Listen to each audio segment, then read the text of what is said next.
ঠিক আছে, শুনি একবারে ছোটবেলা থেকে যতটুকু মনে আছে আপনার জীবনের গল্প। আমি যখন 7-8 বছর বয়স, মানে এর আগে আমার কথা খেয়াল নেই, জি। 7-8 বছর বয়সে আমার আব্বা মনে হয় 7 বছর বয়সে আমাকে স্কুলে ভর্তি করে। 7 বছর বয়সে? হ্যাঁ, স্কুলে ভর্তি করে। ভর্তির পরীক্ষা চলে, পরীক্ষায় আমি টিকি, আমার বোন টিকে না। ওকে। টিকে না পরে আমাকে স্কুলে ভর্তি করে। ভর্তি করার পর মানে আমার বোনটাকে আমার সাথে মানে আসা যাওয়ার কোনো লেখাপড়া, মানে 1 বছর ও আমার সাথে ট্রেনিং করে আর আমি লেখাপড়া করি। ওকে। নার্সারিতে ভর্তি, তখন প্লে ছিল না নার্সারিতে। আচ্ছা। নার্সারিতে ভর্তি হওয়ার পর পরীক্ষা দিলাম, পরীক্ষাতে প্রথম স্থান অধিকার করলাম। ওকে। যখন মার্কশিট দেওয়া হয়েছে স্কুলে, বাসায় এনে আব্বারে দেখাইছে এবং তার 3 দিন পর মানে অভিভাবকদের একটা চিঠি দেয়, মানে যে ছেলেমেয়েগুলো মেধা তালিকায় থাকে তাদের প্রতি যাতে গার্জেনের একটা গাইড থাকে সেই হিসাবে। আচ্ছা। তো আমি ভাবছি আমার লেখাপড়া ভালো না, ছোট মানুষ তো বুঝি নাই, আমি ভাবছি যে আমার মনে হয় আমার আব্বার আইনে আমার বিচার দিব। এরকম আমি বাসায় যে খুব কান্নাকাটি করতেছি যে আমার আব্বা মানে খুব মায়া করে, আমি যদি এখন স্যারের আমার নামে বিচার দিই নিশ্চয় আমি কোনো দুষ্টামানি করছি, কান্নাকাটি করতেছি। পরে আমার যে লজিং স্যার ছিল চিঠিটা ওনাকে দেখানোর পর আব্বারে বুঝাইলো। আব্বারে বুঝানোর পরে বললো যে আপনার মেয়ে তো ক্লাসের ফার্স্ট গার্ল, তো সেই হিসাবে হয়তো গাইড হিসেবে গার্জেনকে ডাকাইছে, আপনাকে যেতে হবে।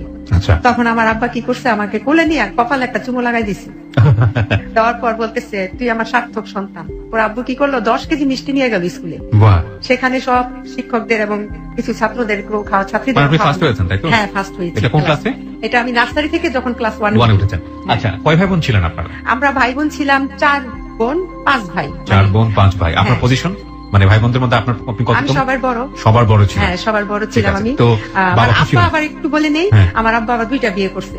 আপনি আগের ঘরে না পরের ঘরে? আমি আগের ঘরে। আগের ঘরে, ঠিক আছে। হ্যাঁ, আপনি যেটা বলছিলেন যে স্কুলে মিষ্টি নিয়ে গেছেন। হ্যাঁ, তারপর ওইখানে মিষ্টি খাওয়া আসলো এবং গার্জেন সবাইকে ডাকালো। আমার আব্বু এখানে কিছু কথা বললো যে আমি তো আমার মেয়েকে গাইড, বাসা থেকে গাইড দিব, কিন্তু আপনার একটু খেয়াল রাখবেন যাতে পড়ালেখায় অবহেলা না করে।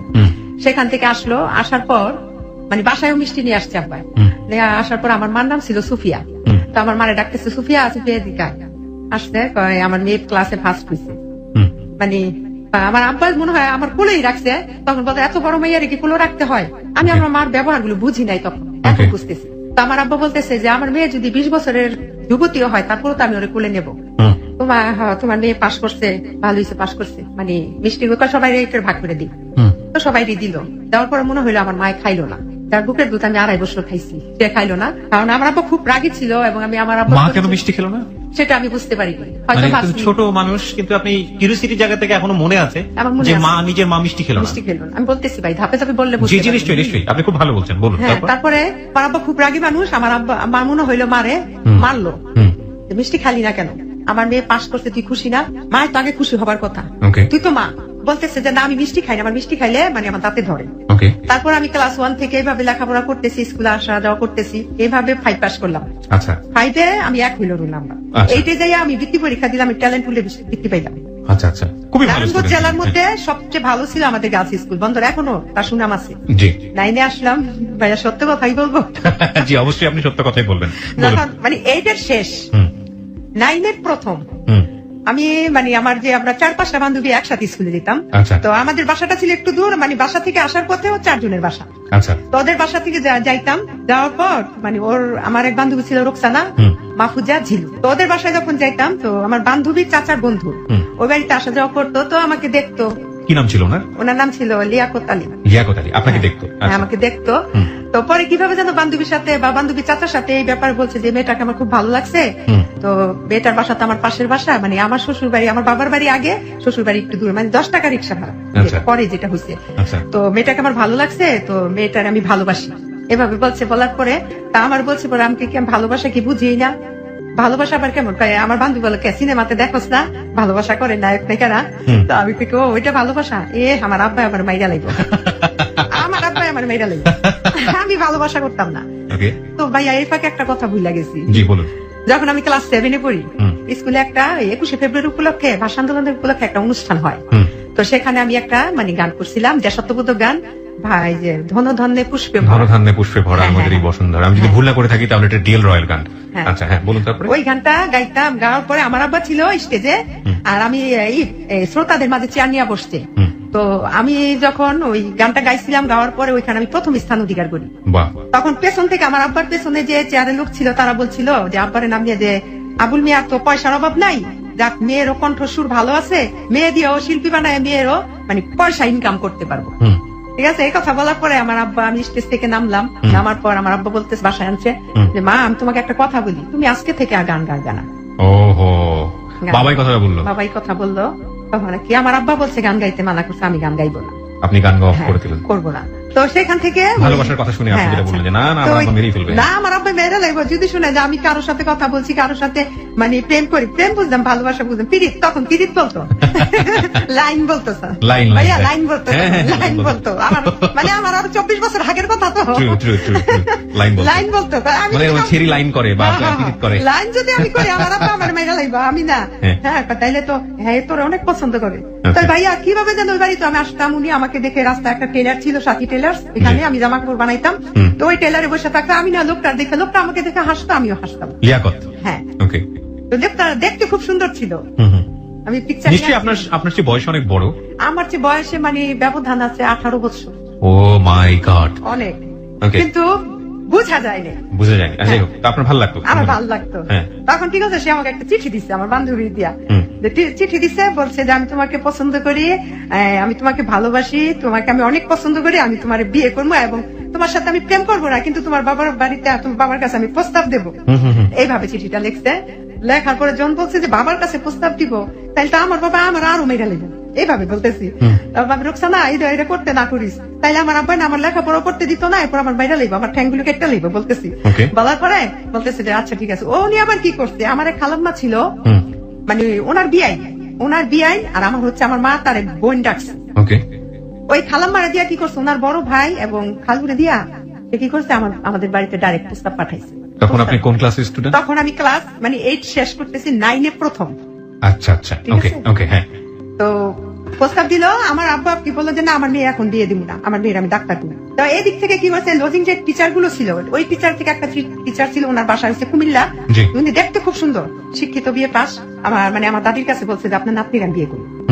এটা কি আপনার বাবাকে বলেছে? এটা আমার বাবাকে বলে নাই, কিন্তু আমার আব্বা খুব লোকটার খুব পছন্দ করতো এবং সেই হিসাবে মানে গ্রামের ছেলে চাকরি করছে, সে আবার কি করছে সংসদে পিওনের পোস্টে চাকরি দিচ্ছে। আচ্ছা আচ্ছা, ওকে। তারপর দেওয়ার পরে ওইখানে হলো তো প্রস্তাব দিচ্ছে, প্রস্তাব দেওয়ার পর আমার দাদি রাজি, কিন্তু আমার আব্বা বলতেছে যে না। এইদিকে আবার ওইখান থেকে ওই যে লিয়াকত যে ওনার বাসা থেকে আবার ওনার বোন আসছে, মানে রাজি না আব্বা।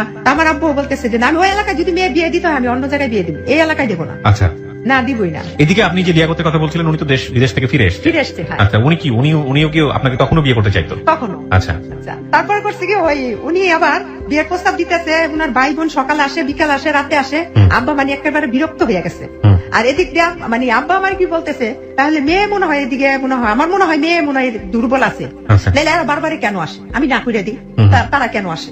তখন আমার আব্বা আমারে কি করছে, একটা রুমে নিছে, বাড়িতে আমার 4-5টা রুম, ওই রুমে নিয়ে আমার কি তুমি বাইরে যাও, আমি আমার মেয়ের সাথে কথা বলবো। তখন আমার আব্বা আমাকে বললো, মা তুমি আমার কাছে সত্য কথা বলবা, তুমি কিন্তু তোমরা 10টা ভাই বোন, ওই 9টা কিন্তু আমার ছেলে মেয়ে না, তুমি আমার মেয়ে, তুমি আমাকে বলবা যে ওই হাজী সাহেব আলীর ছেলের কি তুমি পছন্দ করো। এটা কি মানে আমার আব্বা লিয়াকতের কথা বলছে? লিয়াকতের কথা বলছে। আচ্ছা আচ্ছা। তখন আমি আব্বার কিছু জড়াই ধরে কান্না করেছিলাম, আব্বা আমি ওই লোকটারে পছন্দ করি, মিথ্যা কথা বলতাম না। তুমি কি জানো ওই এলাকায় আমরা বিয়ে, ওই এলাকার খুব আমরা নিন্দা করি, ওই এলাকায় বিয়ে দিব না আমি তোমার। আমাকে তাহলে আব্বা ওই লোকটা ছাড়া আমি বিয়ে করবো না, আমি আমার আব্বারে ডাইরেক্ট বলছি। বলার পর আমার আব্বা গিয়ে আমার দাদিরে বললো, মা দেখেন এগুলো বলে, ও এখন কি করতে পারি, দেখো অনেক কিছু করতে করতে রাজি হয় না। তারপরে কি করলো, যে কবিরাজ ধরলো আমার মায়। কবিরাজ ধরলো যে আমার মেয়ের যে কোনো করে হোক তাবিজ কবর করে, মানে আমার মারও মেয়ে জামাই পছন্দ হয়েছে, রোজা কথা, ছেলে আমার পছন্দ হয়েছে, আমি এইখানে দিব। আচ্ছা, এলাকায় কুলে পড়া হোক, ছেলেরা কি করলো নাকি, ছেলেরা হাজি বংশের লোক। আচ্ছা আচ্ছা। এটা কে বলছিল? এটা আমার মা, মানে আত্মীয় স্বজন বন্ধু বান্ধব সবাই রাজি, শুধু আমার বাবা রাজি। বাবা রাজি। আচ্ছা আচ্ছা আচ্ছা, ওকে। এদিকটা আমার ননা, মানে আমার ওই লোকটার বড় বোন আর এই বড় ভাই খালু, এরা আমার আব্বার কাছে আসছে। আর এই দিকটা কবিরাজতে তাবিজ দিয়ে আছে, ওই তাবিজ আমার একটা সুরায় দোয়া শিখাই দিচ্ছে, ওই দোয়া পড়ে হিটার ছিল ভাই আগে, হিটারে রান্না বান্না করতো, আগে গ্যাস ছিল না আমাদের বাড়িতে, ওই যে কারেন্ট হিটার, ওই হিটারের মধ্যে কি করছে বলছে যে হিটারের মধ্যে তাবিজটা ফালাই দিতে। তো আমি কি করছি, দোয়া পড়ে একটা দোয়া শিখাই দিছে, ওইটা হিটারের মধ্যে আমি তাবিজটা ফালাইছি, মানে তাবিজটা জ্বলে পুড়ে ছাই হবে আমার আব্বা হবল। আচ্ছা ঠিক আছে, ঠিক ভাই পরীক্ষিত একদম। তাবিজটা পড়া শেষ, আমার আব্বা বলছে ঠিক আছে যান, আপনারা এরকম করতেছেন, আমি বিয়ে দিব, কারণ মানুষের মনে কষ্ট দেওয়া ঠিক না। Very interesting. দিল। তারপরে আমার ননাসে জামাইয়েরা সবাই আসলো, আমাকে দেখতে আসলো। তখন মানে এইভাবে করতে 9 থেকে মানে 10-এ উঠলাম, ক্লাস 10-এ। 9 থেকে 10-এ উঠলেন? 10-এ উঠলাম। তো ওই সময় কি আপনার বিয়ে শাদীর ব্যাপারে রাজি হয়ে গেল আপনার ফ্যামিলি? হ্যাঁ। বিয়েটা কি হলো? হ্যাঁ, বিয়েটা হলো।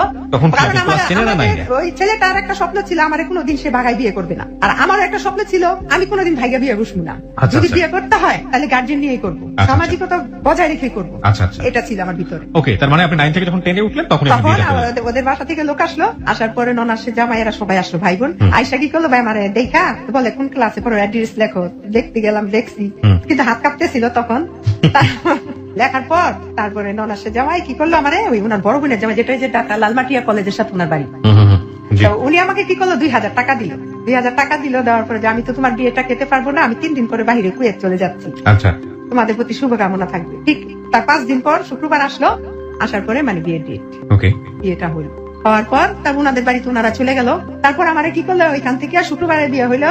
অনেক ভাই বিয়ে হয়েছে তো ঠিক, কিন্তু ওই লোকটার কাছে তো আমি যাই না। ওকে, ও দেখলেই শরম করে, দেখলেই হাসি পায় আর শরম করে। আমি যাই না। আমার আব্বা মানে আমার আব্বা চায় যে জামাইয়ের কাছ থেকে একটু দূরে থাকবে, কিন্তু আমার মা, আমার তো 2টা মা ছিল, জি। 2টা মা, আমার ফুফু, আমার দাদি, আমার ভাবি, যার জ্যাঠতো ভাইয়ের বউ ছিল যারা, তারা চাইতো যে জামাই আসলে যান না কেন। কিন্তু আমার তো লজ্জা করে, আমি আর সামনে কি যাবো, মানে আর আমি পছন্দ করছি, বিয়ে হয়েছে, এই লজ্জায় আমি আর সামনে যাই না। পরে উনি কি করছে, ওই সোমবার দিন আসলো, ওদিন চলে গেল। সোমবার দিন আমাদের বাড়ি থেকে ওনার ভাবিরে পাঠাইছে আমার ইন্ডিয়া। তখন ভাই সিনেমা, নতুন বিয়ে হইলে শালা সমুদ্রীর বউ নিয়ে সিনেমা দেখতে যাইতো নতুন জামাইরা, সিনেমার একটা প্রচলন ছিল তখন। তখন আর সে আমার বলছে যে রেডি হও, মানে উনি রিক্সাতে বসে থেকে ওনার ভাবিরে পাঠাইছে, বোনের জামাইরে পাঠাইছে। তখন আমার আব্বাই দেয়নি, আমার আব্বাই না করছে, ইশারা দিয়ে যাবা না। তো আমিও কি করছি, আর যাইনি, আমি কিন্তু আমার ভালো লাগতেছে না, যাবো না। তো আমার আব্বারে বলতেছে যে সুরাইয়ারা একটু আমাদের বাসায় নিতে চাই, ওকে, আমাদের বাসায় নিতে চাই। তারপরে আব্বা বলতেছে যে ঠিক আছে যাইবো, বিয়ে হচ্ছে, স্বামীর বাড়িতে যাবো না। আমার দাদি, আমার নানি আমার সাথে, আমার 2টা ভাই বোন আমার সাথে গেছে। তারপরে যাই হোক ওনাদের বাসায় খাওয়া দাওয়া করে বাসায় চলে আসলাম। তার শুক্রবার আসলো, আবার শুক্রবার, সোমবারের পর শুক্রবার আসছে। আসার পরে তারপরে আমার আব্বার কাছে খবর পাঠাইছে যে ওদের নিয়ে শালা শালির সম্বন্ধে নিয়ে, মানে সবাই তো শালা আর শালি, বৌরি নিয়ে সিনেমা দেখতে যাবো। আমার আব্বাই রাজি না, না মেয়ের আমি একা ছাড়ি না। তখন আমার 2 ভাই আবার কি করছে, আব্বারে বুঝেছে, এই তুমি যে বিয়ে করছো, তুমি দিয়ে একদিনও মানো নাই, তুমি আমার রাত্রে যাই আমার বাবার বাড়িতে লইয়া করছো, যাইতে আর বাসায় যেতে দাও না। আর এখন ওই বেড়ায় বিয়ে করছো, 8 দিন হয়ে গেছে, তুমি বেড়ার বউর সামনে যেতে দাও, এইটা আবার কোনটা? যাক আব্বার অনেক কিছু বুঝাইছে, বুঝানোর পর আব্বাই রাজি হয়েছে। পরে আমরা গেছি সিনেমা দেখতে। হ্যাঁ, তখন সাবানা ম্যামের একটা ছবি ছিল অন্ধবিশ্বাস, দেখলাম, দেখে বাড়িতে চলে গেলাম। বাড়িতে চলে গেলাম পরে রুমে নিয়ে বসাইলো। তারপর আমার আম্মাই পিঠা বানাইছে, পিঠা উঠা দিল। খাওয়ার পরে কি করলো, ওই আমার আব্বাই গিয়ে হাতে করে একটা লুঙ্গি নিয়ে গেল। আচ্ছা, হ্যাঁ, লুঙ্গি নিয়ে আমার হাজবেন্ড দিল, কেন ওই লুঙ্গিটা পরো। আব্বা আমি বাসায় চলে যাবো। আরে মিয়া যায় ওনে, শ্বশুর বাড়িতে মেসে বিয়ে করলে 2-1 দিন থাকে না, দেখ ওইখানে থাকলো। লুঙ্গি টুঙ্গি পরার পরে রাত্রে কথা টথা হইলো। আমার দাদি, আমার নানি আমার সাথে ছিল, আমার ভাবি ছিল, এদের 2টা পর্যন্ত কথা হলো। 2টার পর উনিরা বাসায় চলে গেল, যার বাসায়। তারপর ওনার সাথে আমার কথাবার্তা হওয়ার পর ভাই এক সময় মানে ওনার সাথে আমার মানে স্বামী স্ত্রীর যে ব্যাপারটা ওইটা হইলো। তখন আমার বয়স 15 বছর। জি, পড়াশোনা তখনো করছেন? হ্যাঁ, পড়াশোনা হইতে। তারপরে এইভাবে কাটলো অনেকদিন। কাটার পর অনেকদিন, কি 22-25 দিন, হ্যাঁ 26 দিনের দিন আমার এখনো মনে আছে। 31 তারিখে বিয়ে হয়েছে জানুয়ারি 1992, 31শে জানুয়ারি। আর উনি বাহিরে গেছে 26শে ফেব্রুয়ারি, মানে সৌদি আরবে চলে গেল আবার। ছুটিতে আসছে, 1 মাসে 42 দিনের ছুটি। ওকে, তারপর উনি বাহিরে চলে গেল। উনি বাহিরে গেছে পর আমি যে এত কান্না করছি ওদিন। তারপর এয়ারপোর্ট গেলাম, যার উনার বাহিরে চলে গেল। যাওয়ার পর তখন আমি আর বাচ্চা উচ্চা কোনো কনসেপ্ট করি নাই, কিচ্ছু না, বাচ্চা হইলো না। তখন উনি গেল গা। উনি যাওয়ার পরে ফোন দিল যে আমি ভালোভাবে করছি, এভাবে চিঠি আনানোর কথাবার্তা সবকিছু হইলো। হওয়ার পর উনি বিদেশ থেকে আসলো 2.5 বছর পর, বিয়ের পর ভাইয়া, 2.5 বছর পর, 2.5 বছর পরে আসলো সৌদি আরব থেকে আসলো। তখন এই ফাঁকে আমি ম্যাট্রিক পাস করলাম। পাস করার পর আব্বু আমাকে কলেজে ভর্তি করলো। কলেজে ফার্স্ট টার্মিনাল পরীক্ষাটা আমার দেওয়া হলো, ফার্স্ট ইয়ার ভর্তি হইলাম। উনি 2.5 বছর পরে আসলেন। আসার পর তখন আমার মানে আসার পরে উনি কি করলো, মানে স্বর্ণ গয়না দুনিয়ার কিছু রয়েছে, মানে এর হিসাব ভাইয়া আমি দেখতে খুব সুন্দরী ছিলাম। আচ্ছা যাই হোক, পরে ভাইয়া উনি আইসা আমাকে মানে কলেজে, হ্যাঁ স্বামী আসছে বিদেশ থেকে, আমি 3-4 দিন বা 8 দিন কলেজে যাইতাম না। 15 দিন হয়ে গেল আমার কলেজে যেতে দেয়। কলেজে যেতে না, আমার আব্বা বলে মা তুমি কলেজে যাবে না। আমি কই না, আমার না করে কলেজে যাওয়া লাগতো না, কলেজ গেলে তোমার নলেজ বেশি বাইরে যাবে, এত পড়ালেখা করে তুমি কি করবা। আব্বা যে বুঝটা দিত ওই বুঝটাই মানতাম, আমার হাজবেন্ড যেটা দিত ওইটাই মানতাম। আব্বার আমি আব্বা থাকে আমার না কলেজে যেতে না করে, ঠিক আছে মা তোমার ইচ্ছা, কিন্তু লাইফটা তুমি লস করলা। ওহ ভাইয়া, এর মধ্যে আমার মনে হয়েছে আরেকটা কথা, লাইফটা যখন লস করলা, আমার যেদিন গায়ে হলুদ, হ্যাঁ ভাইয়া এই কথাটা আমার মনে নেই, আমার আব্বার কথাটাই লাগছে। আমার গায়ে হলুদের দিন আমার আব্বা হলুদ নিয়ে আমার কপালে ভাবে দিতেছে, আচ্ছা। দিয়ে বলতেছে, মানে আমার হাজবেন্ডের সাথে আমার বয়সের অনেক ডিফারেন্স, জি বলতেছে যে মা তুমি তো বিয়ে করলা ঠিক আছে, কিন্তু তোমার সংসার কইরা সাথ মিটবে না, এই Okay. কথাটা বলছে। ওকে বলার পর আমার মা কি করছে, আমার আব্বারে ধাক্কা লাগাইছে, তুমি কি কাও মুখে এইগুলো ভাইয়ারে, ও খেয়াল করছো যে আমার বয়স কত, আমার মেয়ে মাত্র 15 বছর, তখন মনে হয় লোকটার বয়স 32 বা 33 এরকম। যাই হোক, পরে ওই আমার আব্বা, হ্যাঁ, প্রথম বছর কলেজে যাওয়া বন্ধ হইলো, বন্ধ হওয়ার পর হ্যাঁ আমার প্রথম এক বাচ্চা, প্রথম 3টা ছেলে, আমার প্রথম ছেলেটা আমি কনসেপ্ট করলাম, মানে কলেজ ছেড়ে দিলেন আর কি। হ্যাঁ ছেড়ে দিলাম, আসার পর মানে 1 মাস স্বপ্ন পরে। শেষ হয়ে গেল, স্বপ্ন ডাক্তার শেষ। হওয়ার স্বপ্ন ছিল, স্বপ্ন স্বপ্ন শেষ, শেষ হয়ে শিল্পী গেল। হওয়ার স্বপ্ন শেষ, শিল্পী হওয়ার স্বপ্ন শেষ। Okay. হ্যাঁ, কিন্তু খুব ইচ্ছা ছিল ডাক্তার যে, বেশি শিল্পী হওয়ার ইচ্ছা ছিল, সত্যি কথা। জি তারপরে ওই কলেজে বন্ধ করলো, তখন আমার 1 মাস পরে মানে আমার মাথা টাথা ঘুরে খাওয়া দাওয়া করতে পারি না, তখন নারায়ণগঞ্জ সদরে আমার মহিলা ডাক্তার দীপা ইসলাম, ওনার কাছে নিয়ে আসলো, প্রসাব টেস্ট করাইলো, করার বলে যে বাচ্চা পেটে কনসেপ্ট কথা, আপনি প্রেগনেন্ট। যাক, প্রথম ছেলেটা এইভাবেই মানে সংসার খুব সুখে শান্তিতে কাটলো। এর মধ্যে আমার হাজবেন্ড যখন বাচ্চাটা পেটে দিয়ে উনি আবার বাহিরে চলে গেল, যখন বাচ্চাটা প্রেগনেন্ট হইলাম তখন উনি আবার ওই যে ছুটি শেষ 42 দিনের গেল গা, আসলো 3.5 বছর পর, আবার আসার পর এসে যে ও বাচ্চা 3.5 বছর, প্রায় 4 বছরের হইলো, হওয়ার পর আবার 42 দিতে ছুটি। প্রথম বছর 2.5 বছর, খেয়াল করবেন ভাইয়া, 2.5 বছর, দ্বিতীয় বছর 3.5 বছর, কয় বছর হইলো? ওকে 6 বছর। হ্যাঁ আসলো, আসার পরে থাকার পরে আবার দ্বিতীয় বাচ্চাটা কনসেপ্ট করলাম। তো এর মধ্যে যখন উনি বাহিরে ছিল, আমি আবার এনজিও যে পশিকা ছিল, জি পশিকাতে আমি একটা জব করতাম, ওকে হ্যাঁ ওইখানে জব করলাম। ওই জবটা প্রায় 15 বছরের মতো আমি করছি, 13-14-15 এরকমই। বললাম এই ফাঁকে স্বামী বিদেশ থাকে, মার কাছে আমার ছেলে থাকে, আমি একা বসে থাকবো, লেখাপড়া যখন হইলো তো একটা জব করি। ওকে হ্যাঁ, পশিকাতে আমি জব করলাম এসসি কমিটিতে মহিলাদের নিয়ে। জি হওয়ার পরে উনি আসলো, আসার পরে দ্বিতীয় বাচ্চা কনসেপ্ট হইলো, কনসেপ্ট হওয়ার পরে 42 দিনের ছুটি আবার গেল না। সরকারি চাকরি করতো তো 42 দিনের বেশি ছুটি পাইতো না। যাওয়ার পরে দ্বিতীয় বছর আসছে 7 বছর পরে, 7 বছর পর দ্বিতীয় বাচ্চা হওয়ার পরে, সে যে বাচ্চা যখন আমি কনসেপ্ট করছি, দ্বিতীয় ছেলেটা তার 7 বছর পরে আবার আসতে বিদেশ। মাই গুডনেস, মানে এটা তো গ্যাপ, এত বড় এত- গ্যাপ, মানে আপনি কিছু বলতেন না, যোগাযোগ করে আসলে বলতেন? বুঝতাম না তখন, আমি মানে এতই ছিলাম না, বুঝি নাই তখন। কি ভাইয়া সত্যি কথা, যেটা বাইরে থেকে একটা গয়নাগাটি আনতো, ভালো লাগতো দেখতে, বাইরে থাকলে ভালো, মানে তখন একটা মনে হচ্ছে বাইরে থাকাই ভালো। হ্যাঁ বাইরে থাকে ভালো। আবার মাসে 5-10 হাজার টাকা দিছে, হাত খরচ টাকা পাইতাম, মানে এইগুলো বুঝি নাই যে টাকাই যে সবকিছু না, এখন বুঝি, তখন বুঝিনি। তারপরে 7 বছর পরে আসলো, জি আসার পর মানে আমার আব্বা তখন জীবিত, তখন বলতেছে যে এইভাবে তো স্বামী সংসার হয় না, তুমি খেয়াল করছো বিয়ের পরে 25 দিন, তারপরে 2 বারে 42 দিন, তো কতদিন তুমি সংসার করলা, হিসাব করে তোমার মানে উনি বাইরে থেকে আসবে 3 দিন আগে, ওকে তুমি একটু হিসাব করছো, তুমি এবার আসলে বলবা যে আপনার কাছে আমি থাকতাম না, আপনার ভাত খেতাম না, আমি আপনার কাছে থাকতাম না, আপনি কে বলে দিল আপনাকে? এটা আমার আব্বা শিখে দিল। হ্যাঁ, আচ্ছা আপনার কাছে থাকবো না, আপনার ভাত খাইতাম না, এই কি না, আপনি যদি বাহিরে যান। আচ্ছা ঠিক আছে, 3 দিন পর আসলো, 3 দিন আগে বললো। আসার পরে সকালবেলা আসছে, আসার পরে বাসায় গেছে সকালবেলা 5টা বাজে এয়ারপোর্টে অ্যাটেন্ড করছে। তো সেখান থেকে আমার বড় ছেলেটা আসছে, আমার ভাই, আমার বোন জামাই এসে নিয়ে গেছে। যাওয়ার পরে থাকলো, তারপর রাত্রে আমি বলতেছি, আমি একটা কথা বলবো আপনার, তখন আমি তারে মানে সংসার যে 12 বছর হয়েছে আপনি করেই বলি, আচ্ছা আচ্ছা আমি আপনার একটা কথা বলবো, বলো। আমি আমার আব্বাই কইছে আপনি যদি বিদেশ যান তাহলে আপনার ভাত আর খামু না। ওকে, আবার নিজে বলেন না, বলছে আমার আব্বা। মানে আব্বাই যে বলছে, তা আব্বা এটা তো আমার কথা ছিল না, Right. আর তখন ভাই আমার এমন জ্ঞানও ছিল না আচ্ছা। যে আব্বার কথা বললে কি কোনো একটা মানে মাইন্ড করবো নি বা খারাপ ভাববো নি, এইগুলো কিছু বুঝি নেই। Right. আমাকে আমার আব্বাই বলছে আপনার ভাত আর খামু না আপনি বিদেশ গেলে, যদি এবার তো এটাকে তোমার আব্বাই বলছে, তোমার কথা কি, আমাকে আমার আব্বার মতেই মত, আপনি যেতে পারবেন না। বা তাহলে এবার বেশি দিন থাকবো না, 2 বছর থাকবো, তুমি এতদিন ওই করছো, নিজেদের লাইফটা একটু সেটেল না কইরা কি করবো, ওকে আমাদের 2টা ছেলে হয়েছে, ওদের ভবিষ্যৎ আছে না, আচ্ছা এই সেই যাক।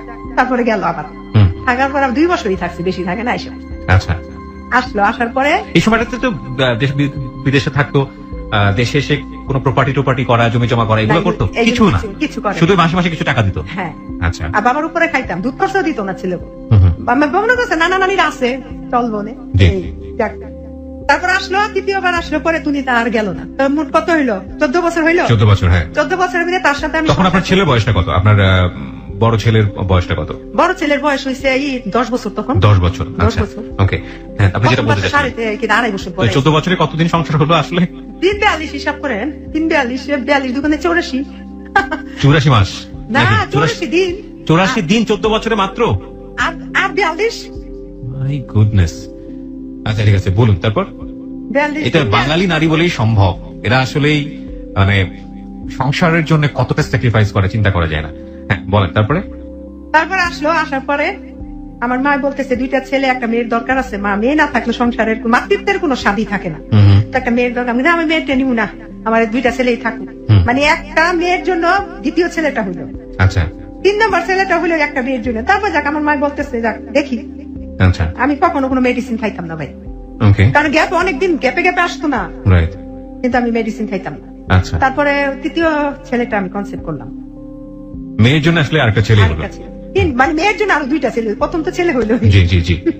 মেয়ের জন্য আর উনি তো তখন প্রথমেই বলছে যে আমার ছেলে হবে। আমি সৌদি আরব স্বপ্নে দেখছি আমার ছেলে হবে। আর এদের বংশের মধ্যে যারা চাচ্ছ, যারা তো মামতো, যত জায়গায় আত্মীয় স্বজন সবার প্রথম মেয়ে হয়েছে, আচ্ছা। শুধু আমারই ছেলে হয়েছে প্রথম। আচ্ছা হ্যাঁ, ছেলে চাইছে, আল্লাহ বেশি করে ছেলেই দিছে। হুম যাক, দ্বিতীয় 3 নম্বর ছেলেটার যখন আমি কনসেপ্ট করলাম, আমার অবস্থা তখন কাহিল, মানে একদম বিপরীত। প্রথম 2টা বাচ্চা আমি বুঝিই নাই, আচ্ছা কিন্তু 3 নম্বর বাচ্চার বেলা আমার কি হইলো, 6 মাস পর্যন্ত আমি ভাত মাছ কিচ্ছু খাইতে পারি না, শুধু পাউরুটি কলা আর ডিম খাইতাম। আচ্ছা 3 নম্বর বাবুটা হলো খুব অবস্থা খুব সিরিয়াস ছিল। যাই হোক, হাসপাতালে ওই ক্লিনিকে হইলো, একটা প্রাইভেট ক্লিনিক আছে বাসার সাথে, ওইখানে জি তারপরে খুব খুশি।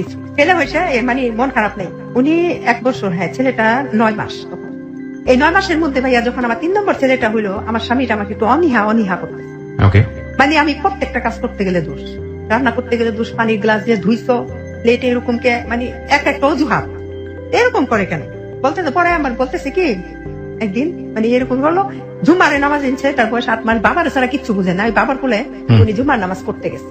আচ্ছা যাওয়ার পরে তা আমার ভাই আবার ওই যে ফিসিয়াল ছিল, জি আমার ফোন দিছে, আপু ডাক্তার হয়েছে দিসান 2 নম্বর ছেলে, দিসান কি বাসায়? আমি কই না, ও তো বাসায় না, ওর আব্বার সাথে নামাজ পড়তে গেছে। নামাজ পড়ে কয় কেন? আমি কি কেন, কি হয়েছে রে? আপু মাছ ধরছি পুকুরে, মাছ নিয়ে দেখতে। আচ্ছা আচ্ছা ঠিক আছে, মাছ নিয়ে দেখতে। মাছ নিয়ে এই 16 বছরের মধ্যে সে আমাকে একটা টর্চার কোনোদিন করে নেই। মানে আপনার খুব হাজবেন্ডের কথা মায়া বলছেন। করতো খুব। হ্যাঁ, হ্যাঁ। তো যাই হোক, তখন আমারে বললো, আমার তখন ঠিক আছে, আমি ঠিক আছে ওর আব্বার সাথে নামাজ পড়তে, নামাজ পড়ে আসুক, আসলে আমি পাঠাই দিই। হুম, হুম, মানে উনি ঘরে ঢুকছে আর আমি ফোনটা রাখছি, হুম, এই পর্যন্ত উনি দেখছে। হুম। চিচি মানুষ বিরক্ত করতে যাওয়ার পর তো আমি দৌড়ে আসছি, কি হয়েছে এই কথা বলতে, কি করলো ভাই, আমার একটা থাপ্পড় দিল। মানে আপনার হাজবেন্ড একটা থাপ্পড় দিল। থাপ্পড় দেওয়ার পরে কি হলো, আমি মনে হয় জ্ঞান হারাই ফেললাম। জীবনে তো মাইর খাই কোনোদিন তো হয় একেবারেই মানে আকাশ থেকে পড়ার মতো ঘটনা। আর আমার বাবার বাড়িতে আমি ফুলের আচরও খাইনি, খুব আদরের সন্তান ছিলাম। জি। পরে দেখা যায় নাক দিয়ে যখন আমার রক্ত পড়তেছে, এই জায়গা একদম কালো হয়ে গেছে। তো কি করছে, ওই ধরতে পরে যাই কি হইলো, পরে যাই হোক কি করছে, ওই আমি অজ্ঞান থাকা অবস্থায় সে কি করছে, আমার ফোনটা নিয়ে গেছে আমার কাছ থেকে। আমার যখন 1-1.5 ঘন্টা পরে যখন আমি ঠিক হয়েছি, তখন আমি বলতেছি যে ফোনটা আমার কেন মারলো, আমার কি অপরাধ ছিল? সেটা তো আমাদের প্রশ্ন। হ্যাঁ এই প্রশ্ন রাখলাম। আমি বললাম এই কে করো, দিসান ফোনটা লো। ফোনটা দিচ্ছে, ফোনটা কি তোমার বাবাই কিনা দিছে? আমি কি করছি ভাইয়া, বরকাটা নিয়ে ঘর থেকে বেরোছি পরে এদিকে আসো কোথাও যাইবা না, এদিকে আসো। আমি কথা শুনি, আমি যাই আমার ভাগ্নির কাছে, আমি ফোন দেবো যে আমি ঘরতে যে বের হয়েছে, এ পর্যন্ত এই ফাঁকি উনি কি করছে, আমার ভাইদের ফোন দিছে। হুম, হুম, হুম। ফোন দিছে তো ওর দেখ রাস্তায় ভাগ্নিকে করে গেছে, দেখি আমার ভাই আচ্ছা। ভাই একসাথে। আচ্ছা কি রে তোরা, কি আপু কি হয়েছে? আর আমি বাইরে দূরে কান্না করতেছি। দেখ আমার ফুপু আসছে, আমার 2 মা আসছে, যে আমার বিয়ে দিচ্ছে ঘটক, উনি ওই খালাম্মা আসছে, আমার 2 ভাই, মানে সবাই ছোট, তোরা আমার ছোট বয়সে। হুম, হুম, হুম। তোরা সোফার মধ্যে বসে দিচ্ছে, বসার পরে বলতেছে আমার, মানে আমার যে মা, আমি যে মা আমার লালন পালন করছে, খুব সোজা একদম সরল, হুম, হুম, হুম। কিন্তু আমার ছোট মাটা খুব কড়া। আচ্ছা যে একটাই প্রশ্ন করছে, আপনি আমার মেয়েরে কেন মারছেন? পরে বলতেছে, ওই একটু আগে কার সাথে ফোনে কথা বলছে। আহা। কিন্তু ভাইয়া 3টা সন্তান হয়ে গেছে, 14 বছর রাখা মাইয়ার বিদেশ হয়েছেন, মাইয়া কিছু করে নাই, আর এখন মাইয়া কিনা খারাপ হয়ে গেছে, এখন ফোনে কথা বলে। তখন জন বলছে যে ফোনে কথা বলে, তখন পাশের রুমের থেকে আসছে। আমি আমার ভাই, রিপন তুই আমার ফোন দিছস না, কয়টা বাজে? অমুকটা বাজে। উনি আবার কি বলছে যে যখন আমার থাপ্পড় তখন তো ফোন নিছে গা, আর নাম্বার তোনার কাছে, কারণ আমার কাছে থাকলে হয়তো ফোন নাম্বার ডিলিট করে ফেলতাম, কার সাথে কথা বল। ফোনের নাম্বার আমি আপারে ফোন দিছি তুলা ভাই মাছের জন্য, তুমি ফোন দিছ, রিসিভ করলে যাই দে আমার ভাইয়ের ফোন। তখন আর কিছু, মানে সবার সামনে আমি বলছিলাম যে তুমি যদি আমার শুধু শুধু মেরে থাকো, তাহলে দেখো তোমার হাত পা গুলো একদিন হইলো মরার আগে তোমার পঙ্গু হয়ে যাবে। আমি তো আমি কথাটা বলছি ভাইয়া, ওকে বলছিলাম, মানে অভিশাপ যেটা জি দিলাম। এর মধ্যে ওই 2008 সালে আমার আব্বা মারা গেল। আর আমার আব্বা মারা যাওয়ার পরে মানে ফ্যামিলিতে একটু আমার একটু মানে অবহেলা। স্বামী, আমি কি করলাম, ওই মানে নামাজ পড়তে যাবে মাগরিবে, কাঁঠাল ছিল ফ্রিজে, কাঁঠাল বলছে কাঁঠাল নামাই তো ফ্রিজে, আমি নামাজ মাগরিবে নামাজ পড়ে খাম। তো একসাথে বসে কাঁঠাল খেলাম, খাওয়ার পরে না এশার আজান হইল, উনি অজু করতে গেছে, অজুগত অবস্থায় সেই স্ট্রোক। আচ্ছা আচ্ছা, স্ট্রোক করতে পরে তো আমার বাচ্চারা বিরক্ত করতেছে, বাচ্চারা তখন 1.5 বছর বয়স। জি, তা আমি কি করছি, বাহিরে গিয়ে দাঁড়াইছি, খারাপ লাগছে তো একটু শুয়ে থাকো, পরে যাই নামাজ পড়তে, ঘরেই নামাজ পড়ি, আচ্ছা, মসজিদে যাওয়া লাগতো না। পরে না 10 মিনিট পরে আমি কইয়ারে যে আমি ঘরে রেখ খাইলাম, ছেলে লয়ে যাবি বসে রয়েছে, হ্যাঁ তখন আলাপ টালাপ কিছু পাইতেছি না। রাইট, তখন আমি কিন্তু ছেলেটার ওইখানে কান্না করতে, ছেলে ওইখানে বাহিরে দাঁড়া করাই থিয়া আমি আসছি, আইসা দেখি কি মানে পরে দিকে খালি শ্বাসকষ্ট হইতেছে না। আমি কি করলাম, সবাই মানে একটা শিক্ষা দিছি, পরে আমার দেবর ভাসুরা সবাই আসলো, আইসা কি করলো, ওনারে নানগঞ্জ খানপুর হাসপাতাল আনলো, ওইখান থেকে রিলিজ করে দিল সোরাদ। আমি বাসায় ছিলাম, আমার 2-3টা ভাই আসছে সাথে, ওনার ভাইয়ের আসছে, তারপর আমার 2 মা ওনার সাথে। পরের দিন আমি সোরাদ দিয়ে আসলাম, আইসা দেখলাম, দেখার পরে সেই স্ট্রোক করছে। চিকিৎসা চলতেছে, আমার থাকতে না করলো, বাচ্চাটা বিরক্ত করে, বাচ্চা তুমি বাসায় যাও গা, আম্মাই তো আমার সাথেই ছিল। ডাক্তার তাকে বলছে যে আপনি বেড থেকে নামবেন না, প্রস্রাব টয়লেট আপনি বেডে বসে করবেন। মানে আপনার হাজবেন্ড কে বলেছে? বলছে। সে কি করছে, ওই যে নামাজ পড়ে না, মসজিদে যায় নামাজ পড়তে দেবে, দেখ নামাজ পড়তে গেছে, 2-3 জনে ধরে নিয়ে নামাজ পড়ায় আনছে। আচ্ছা, হার্টের রোগী তো উবুদ হইতে পারতো না, উবুদের সিজদা দিচ্ছে না বৃহস্পতিবার পর্যন্ত, শুক্রবার দিন সকালবেলা আমি একটু বাজার থেকে সেবই আসি। আমি তো তোমার যাওয়ার দরকার নেই, কবে বাজার করি না, বাচ্চারা কি খায় না খায়, বাজার আছে ফ্রিজে, অনেক বাজার আছে, তোমার যাওয়া লাগতো, তারপর আমি যাবো সেই বই তুই গেছে। ভাইয়া উনি 35 মিনিট বাহিরে ছিল, 35 মিনিটের মধ্যে আমি প্রতি মিনিটে ওনাকে আমি ফোন দিচ্ছি, কি অবস্থা আছে, কি অবস্থা আছে, আমি আসি, এভাবে বলছে না করছে। তো বাসায় আসছে, বলছে যে আমার জন্য আনার তুমি খোয়াই রাখো, আনার খাম। আচ্ছা, আর এই মালটা এটা রাখছি, একটু হালকা লবণ দিও, হাটের রুগী তো কাঁচা লবণও খাওয়া নিস। ওই কি করছে, ও টিভি দেখতেছে পয়সা, আমি আবার যে আমার উনি আবার ওষুধ থেকে আমার জন্য ওষুধ নিয়ে আইসো তুমি। আচ্ছা, আসার পথে আমার পায়খানা হইতেছে, এসে ওষুধ আনার পর আমি কি করছি ভাই, ওষুধটা খাইছি, খাওয়ার পরে আমার পেট এমন কামড় মারছে, আমি আবার টয়লেটে গেছি।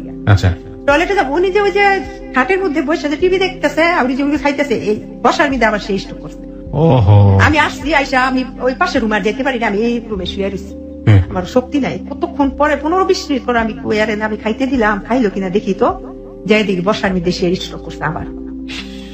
তারপর নিয়ে আসলো ঢাকায় যে মিরপুর হাসপাতাল, মুল্লাতে নিয়ে আসলো। উনি তো তখন আমার দেবর বললো যে হার্ট আর ব্রেন, হার্ট স্ট্রোকও করছে আবার ব্রেন স্ট্রোকও করছে একসাথে, দুইটা একসাথে। মানে আপনার হাজবেন্ড এখানে আনলো, এনে চিকিৎসা করলো, 3 দিন পরে আসলো। আসার পরে ভাইয়া ছোট বাচ্চা যেমন কান্না করে না, এইভাবে কান্না করে। আমার মানে বড় ভাই গেছে, ছোট ভাই, বড় 2 ভাই গেছে, এই সবার সামনে জড়াই ধরে আমার কান্না করতে, মানে ভাইরা দেখলো যে বউর সাথে জড়াই কান্না কাটে, ভাইরা আবার বাইরে। আমার বাচ্চাটা কিন্তু তখন 1.5 বছরের বাচ্চাটা, এই পেচ্ছি বাচ্চাটা এখনো ওর বাবার কথা বলতে পারবে। এখন আমার কয় কি, ওই যে নার্স সিস্টার বসে থাকে ওইখানে রিসেপশনে গেছে, বলতেছে যে আপনি বলছে যে আপনি কিভাবে, বলছে ভাই উনি তো বাঁচবে না, জুলুম গেলে 10 থেকে 9 দিন, 9 থেকে 10 দিন বাঁচবে। আমার বাচ্চারা শুনছে, ওর আব্বাই মারা যাবার পরে আমার বলছে, পরে ওর আব্বারে ওইখানে আমি থাকলাম, আমার মারে আর বোনেরে পাঠাই দিলাম, এতদিনে হয়ে গেছে, তুমি যাও বাসায় যা গোসল করো গা, আমি আর আমার আরেকটা বোন গিয়ে আমার সাথে। তো বাসায় নিলাম, শবে বরাতের দিন 2011 সাল, মনে আছে, জুলাই মাসের 16 তারিখে বাসায় নিলাম, 16 তারিখ রবিবার দিন ছিল, সন্ধ্যাবেলা, হ্যাঁ শবে বরাত সন্ধ্যা সন্ধ্যি বাসায় গেছে, অ্যাম্বুলেন্স দিয়ে বাসায় নিয়ে গেল, সব আত্মীয় স্বজন সবাই গেল দেখতে। দেখার পরে শবে বরাতের দিন থাকলো, পরের দিন দুপুর বেলা হ্যাঁ খাওয়া দাওয়া করলো। আমার মানে এমন একটা অবস্থা যে 3 দিনের মধ্যে সে যে এখানে যে হাসপাতাল থাকতাম, আমার মানে কাছে করতে দেয় না, তুমি আমার পাশে থাকবা। আমার হাসপাতাল বলে কয় তুমি আমার বাচ্চাকে দেখতে পারবে না।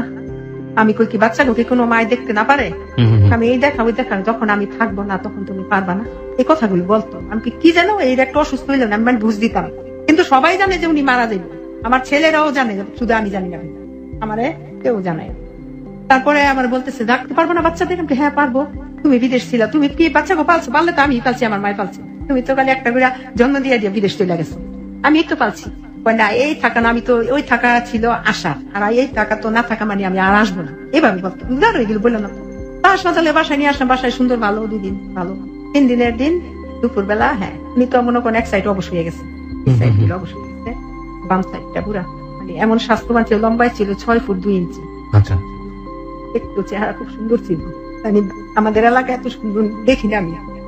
আমার প্রত্যেকটা স্ত্রী আছে তার স্বামী সুন্দর, কিন্তু আমার স্বামী শুধু আমার কাছে সুন্দর না, এলাকাবাসী যারা যারা সবাই ছিল সুন্দর ছিল, খুব ভালো ছিল, ও খারাপ ছিল ভালো ছিল, কিন্তু লাস্টে যে 1 বছর আমার সাথে এগুলো বিহেভ গুলো করছে, হয়তো মারা যাবো আমার কাছ থেকে মোহাব্বত ছুটানোর জন্য হয়তো বা করছে, খুব ভালোবাসতো আমায়।